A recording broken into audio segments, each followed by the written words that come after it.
समास, कंपाउंड। भाषा को संक्षिप्त करने की कला समास कहलाती है। सामासिक और सटीक शब्दावली अपनी ओर ध्यान आकर्षित करती है, मन पर प्रभाव डालती है। इससे भाषा अलंकृत और सौंदर्यपूर्ण बनती है। कम से कम शब्दों में अधिक से अधिक भावों एवं विचारों को व्यक्त करना भी एक कला है।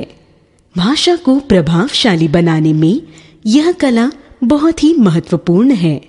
दो या दो से अधिक परस्पर संबंधित शब्दों के योग से एक नए शब्द बनाने की प्रक्रिया को समास कहते हैं। जैसे भाई और बहन, भाई बहन, घोड़े पर सवार, घुड़सवार, रसोई के लिए घर, रसोई घर, नीली है जो गाय, नील गाय, जल में उत्पन्न, जलज, कमल। समस्त पद शब्दों को जोड़ने या मिलाने के बाद जो नया शब्द बनता है उसे समस्त पद कहते हैं। जैसे महान है जो आत्मा, महात्मा, नीला है कंठ जिसका, नीलकंठ, शिवजी। समास विग्रह समस्त पद को फिर से पहले जैसी अवस्था में लाने की क्रिया को समास विग्रह कहते हैं। जैसे स्वर्ग प्राप्त, स्वर्ग को प्राप्त। नवरत्न, 9 रत्नों का समूह। समास के भेद, समास के 6 भेद होते हैं। समास के भेद: अव्ययी भाव समास, तत्पुरुष समास, कर्मधारय समास, द्विगु समास, द्वंद्व समास, बहुब्रीहि समास। एक अव्ययी भाव समास: जिस समास के समस्त पद का पूर्व पद प्रधान हो वह अव्यय हो तथा उसके योग से पूर्ण समस्त पद भी अव्यय बन जाए, उसे अव्ययी भाव समास कहते हैं। जैसे विग्रह शक्ति के अनुसार, समस्त पद यथाशक्ति। विग्रह खटके के बिना, समस्त पद बेखटके। जन्म से लेकर, आजन्म। एक कान से दूसरे कान, कानों कान। 2 तत्पुरुष समास: जिस समास के समस्त पद का पूर्व पद संज्ञा हो और उत्तर पद प्रधान हो उसे तत्पुरुष समास कहते हैं। इसके विग्रह में कर्ता व संबोधन छोड़कर अन्य सभी कारक चिन्हों का प्रयोग किया जाता है। जैसे विग्रह शरण को आगत, समास शरणागत। गुरु के लिए दक्षिणा, गुरु दक्षिणा। गंगा का जल, गंगा जल। रेखा से अंकित, रेखांकित। जन्म से अंधा, जन्मांध। गृह में प्रवेश, गृह प्रवेश। तत्पुरुष समास: कर्म तत्पुरुष, परलोक गमन, परलोक को गमन। करण तत्पुरुष, हस्तलिखित, हाथ से लिखी हुई। संप्रदान देशभक्ति, देश के लिए भक्ति। अपादान जन्मांध, जन्म से अंधा। संबंध तत्पुरुष, राष्ट्रपति भवन, राष्ट्रपति का भवन।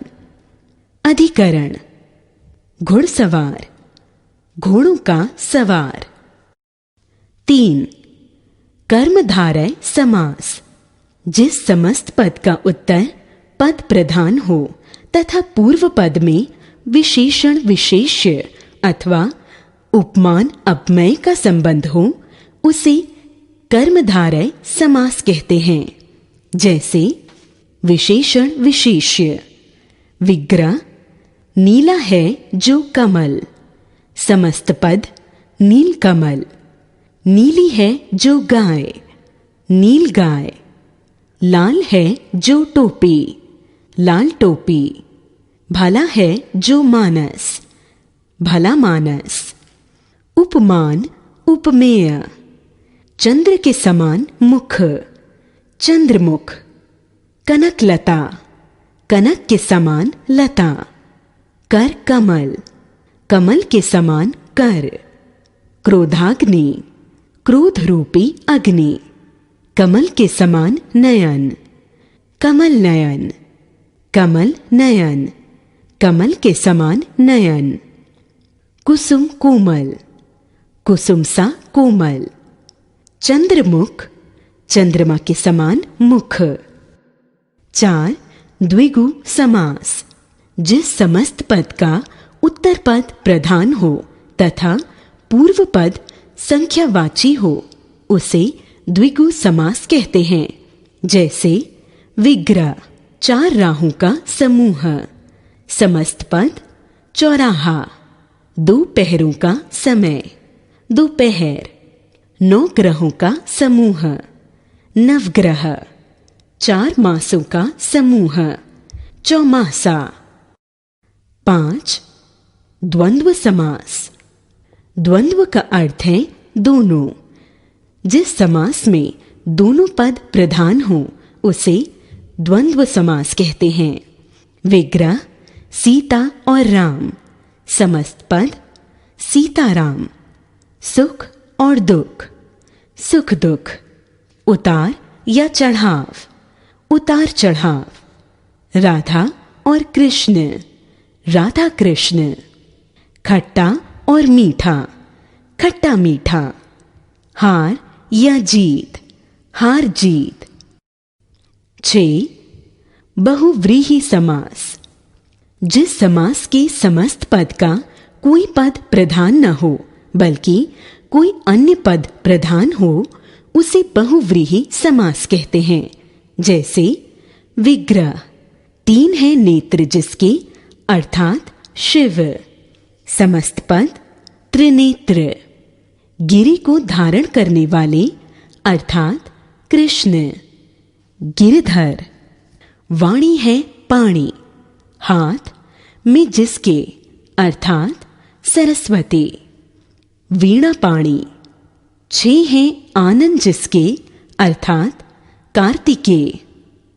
षडानन। बहुव्रीहि समास और कर्मधारय समास में अंतर। बहुव्रीहि समास में दोनों पद, पहला पद एवं दूसरा पद किसी तीसरे पद की ओर संकेत करते हैं, जबकि कर्मधारय समास में पहला पद विशेषण या उपमान होता है और दूसरा पद विशेष्य या उपमेय प्रधान होता है। जैसे कमल नयन, कमल जैसे नयनों वाला, अर्थात राम। बहुव्रीहि समास। कमल नयन, कमल के समान नयन। कर्मधारय समास।